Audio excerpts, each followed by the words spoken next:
you notified when we go live here in the future. All right, moving along. Let's talk a little Jordan Love, and it's a little bit of a continuation from the Matt LaFleur talk. We got Emilio joining us now. Appreciate you jumping in here, buddy.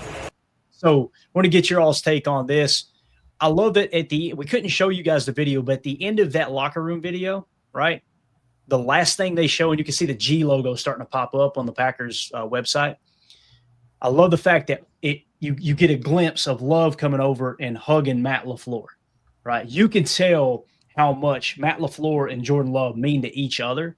And it reminds you of a young Brett Favre with Mike Holmgren. It reminds you of a young Aaron Rodgers with Mike McCarthy. I'm sure you could go all the way back to the Vince Lombardi days and how him and Bart Starr were lockstep. You know, you heard Bart Starr tell the story about when the very first meeting that Vince Lombardi came in and had, and he said, I'm not remotely interested in being good. He said, we're going to relentlessly chase perfection, knowing full well we can't catch it, but we're going to relentlessly chase it because when we do, we'll catch excellence in the process. And he said he looked him right in the eye. This is Bart Starr telling the story. He looked us right in the eye and he said, I'm not remotely interested in being just good. And he said, man, I didn't even need a seat to sit on, right? So from that day forward, Bart Starr locked arms with Vince Lombardi. You're seeing the same thing here with Jordan Love and Matt LaFleur. And I just put a Lombardi quote there. Battles are primarily won in the hearts of men. Men respond to leadership in the most remarkable way. And once you've won his heart, he will follow you anywhere. You could tell, Emilio, Jordan Love, Matt LaFleur, they're lockstep, man. You never hear one take a shot at the other or vice versa. It's just they seem to be on the same page. When Jordan Love has a bad game, Matt LaFleur takes the blame. If Matt LaFleur has a bad play call, Jordan Love says, I got to make a play there. You could tell, man, they're playing for each other. Absolutely. Yeah, you're always watching each other's back, and then you see it on the sideline. Matt's there sitting down. All right, Jordan, what do we want? What do we need to scheme up on this next drive? What do I need from you? And that's, yeah, he's the head coach, but he's our offensive play caller. He's the mastermind behind it. You see a little bit of that, but being able to have faith in the team where he can step away for 5 seconds while we're on defense, make sure we're squared away with our quarterback, and then we're off on the next drive. Man, we're blessed to have Jay Love and Matt. Seriously. I completely agree. Tim, does it not feel unfair that we just go from one great quarterback to another great quarterback, one great coach to another great coach? It's all by design, man. Greatest organization in the NFL. That's what we do here. We just churn out greatness. We wake up in the morning on a Victory Monday and we just piss excellence like Ricky Bobby. That's what we do. Exactly. Very well said. All right, let's jump in, or let's continue the Jordan Love talk now. Earlier this week, we had Dave Wanstead. If you guys don't know who that is, Dave Wanstead is a former Bears coach, and he was trashing Jordan Love on a radio program. So I'm gonna go. We'll get a little Jordan Love with the turkey leg up here. All right. So here was Dave Wanstead. This was over on 670 The Score. Okay. I want you to hear what Dave Wanstead said about Jordan Love and just the lack of respect for Jordan Love in this Packers offense. I think don't give up the big pass play. Because I think, Jordan Love, if he's got to go 4 quarters and if he's got to drive 60, 70 yards, they have a tendency to screw things up. They truly do. They truly do. Yep. Make a bad decision, make a bad throw, do something. But if you cannot give him like what happened last week with Detroit. Come on. Dan Campbell goes for it on 4 at midfield, and the next play he comes out and Love throws a bomb for 50 yards or whatever. Thanks, Coach Campbell. Yeah, wow. That's the thing. It was all coach. It was Dan Campbell. It had nothing to do with Jordan Love, right? Well, let's just jump right into the highlights. We'll keep that grab up there, Tim. Here was the first. And again, this doesn't even include the Christian Watson plays, right?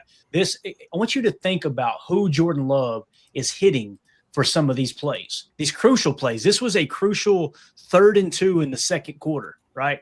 And this is Jordan Love to Josh Wiley on the play action, I think for 22 yards. Jumbo formation here.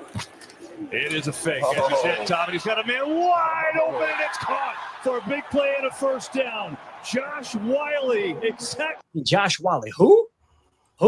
Yeah. And Jordan just continues to find these guys, just continues to have success with name. I didn't know who the hell. Did anybody here know who the hell Josh Wiley was before we picked him up on the roster?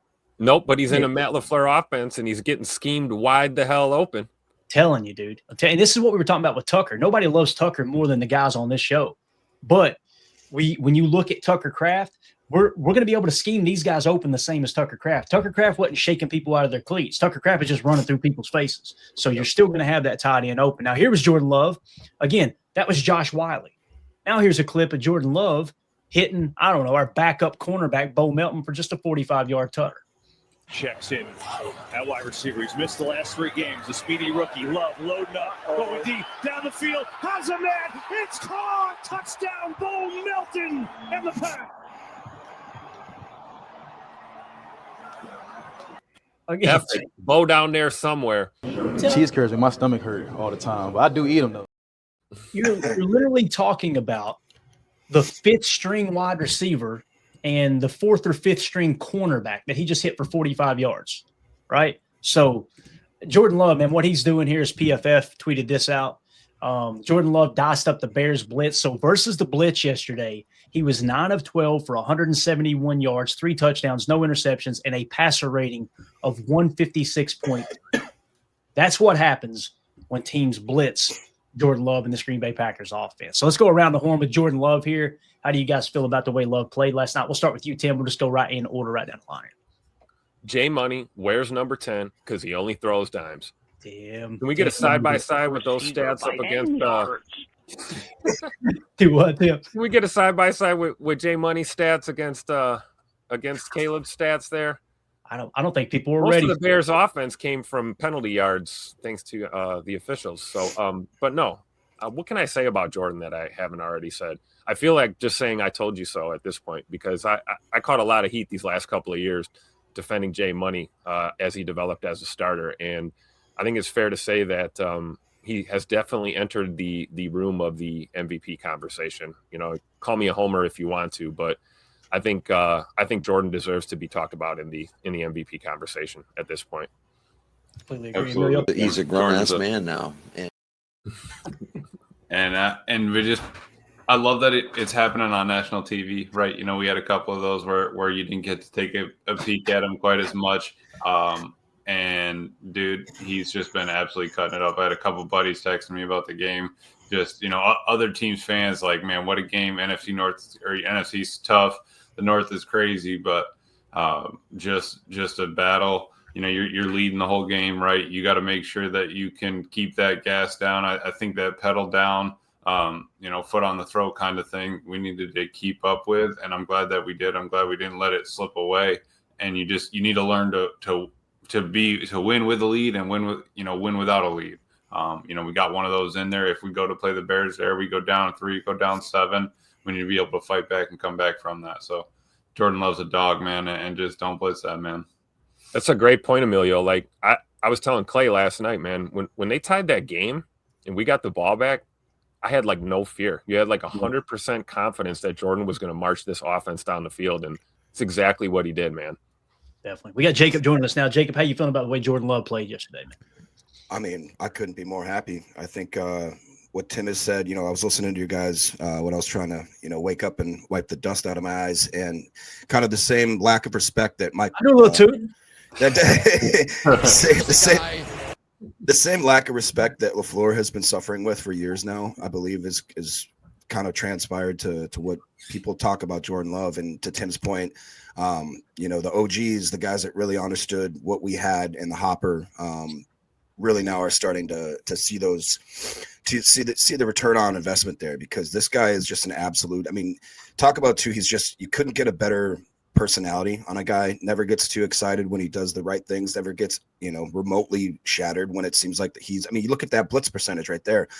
That's Hall of Fame type numbers. That takes an insane amount of poise to be able to be that good. I mean, that's nearly a perfect passer rating when, you know, the cards are stacked against you and you got guys literally running down your throat trying to absolutely decapitate you.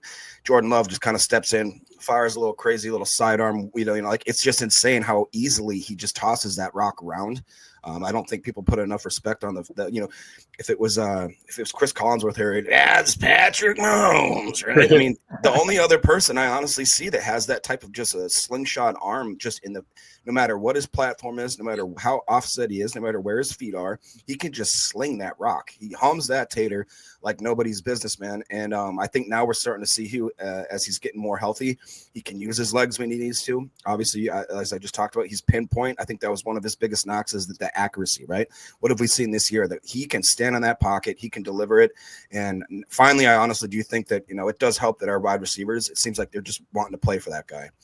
Seems like they're willing. I mean, Christian Watson, I don't think I could say more about a guy like, he just seems like he goes out there and he catches whatever Jordan throws to him. And honestly, I just don't think that they're right now. I don't, maybe top 3 quarterback, honestly. And on any given Sunday, Jordan could be the best quarterback in the NFL right now. Absolutely. It's a great point, man. It's a great point about his footwork too. Our boy Brian Baldinger did a great breakdown on Jordan's footwork in this game. And it's exactly what you're talking about, Jacob. Like, it doesn't matter what the platform is. Jordan will extend that pocket, off the back foot. We see it all the time. Pressure in your face, delivering strikes, man. It's just a thing of beauty. Yeah, definitely. Let's hit these super chats real quick. Pack Attack with the super chat. Thank you so much. Go Pack, go. Caleb needs to give the Packers D more credit rather than saying it was mostly them shooting themselves in the foot. That's what Caleb does, though, man. From all the way back to college, it's never it's I don't know. There's just something missing with Caleb and his personality. It just screams, look at me, look at me, look at me. Never going to give credit to the other team. Never going to give credit to the opponent. There's just always an excuse. There's always something there, right? So thank you for the super chat, buddy. Appreciate you. Mike Witt with the super chat. Happy Victory Monday, boys. After the last month, I hope we give number 9 a long-term deal next offseason. I know it's early, but I have a sneaky good feeling about the Denver game. Go Pack, go. Love it. And listen, Denver's offense has been struggling a bit from time to time too. I'm not sure what they did yesterday, but I know in the rankings, that was something that was pulling them down a touch. We'll update the PTA power rankings and give you guys a little bit better idea of what we're up against there next week. And we kind of called this game. And thank you for the super chat, Mike. Appreciate you. We kind of called this game because we talked about, listen, the Bears have a good rushing offense, don't get me wrong, but the Lions did too. And look at what we did to Jahmyr Gibbs a week before, right? So everybody was expecting the Bears to come in and run all over the Packers, just like everybody was expecting Jahmyr Gibbs to come in and run all over the Packers. And it didn't happen because the Packers have got a solid run defense, right? And again, over here. Built to ass, BTA. You know what I'm saying? Ben Johnson did a good job scheming. There's no doubt about it. But at the same time, it's like, hey, you got to give these guys credit for bending, not breaking, bending, not breaking. So I love what Kyle Malzahn tweeted out here. Micah Parsons on the Packers offense late in the game. Quote, there's no one I trust more than Jordan Love and Josh Jacobs. I just think that is an awesome, awesome quote.